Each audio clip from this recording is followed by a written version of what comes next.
প্রতিটি আসনে one box পলিসির মাধ্যমে এই 11 দলীয় নির্বাচনী ঐক্যের পক্ষ থেকে যাকে যেই আসনে মনোনীত প্রার্থী হিসাবে চূড়ান্ত ঘোষণা দেওয়া হবে তার পক্ষে সম্মিলিতভাবে আমরা সকল দলের নেতাকর্মী এবং দেশবাসীকে একসাথে কাজ করার উদাত্ত আহ্বান জানাবো।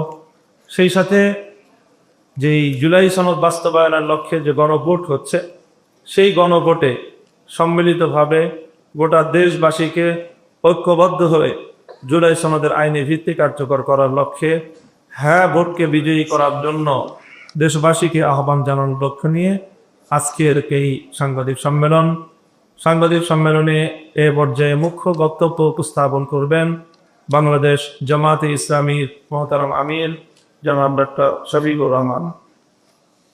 আসসালামু আলাইকুম। আমার বক্তব্যের আগে জুলাই বিপ্লবের ইন্সপিরেশন আমাদের যুব সমাজের মুখপাত্র আমি নাহিদুল ইসলামকে কিছু বলার জন্য অনুরোধ করব। আসসালামু আলাইকুম।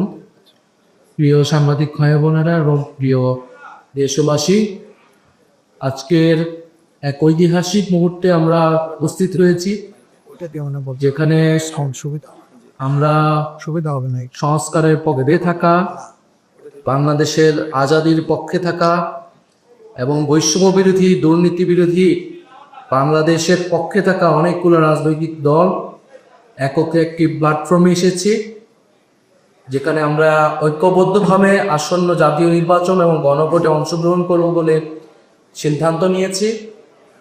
ফলে এটা আমাদের এক ঐতিহাসিক মুহূর্ত, ঐতিহাসিক যাত্রা। এটা যেমন একই সাথে নির্বাচনী সমঝোতা, একই সাথে রাজনৈতিক গুরুত্ব অপরিসীম। কারণ গণ অভ্যুত্থানের পরে আমরা যে আকাঙ্ক্ষাকে ধারণ করে এগিয়ে যেতে চাচ্ছি, আসন্ন নির্বাচনে এই পরীক্ষার মধ্য দিয়ে আমাদেরকে উতরাতে হবে।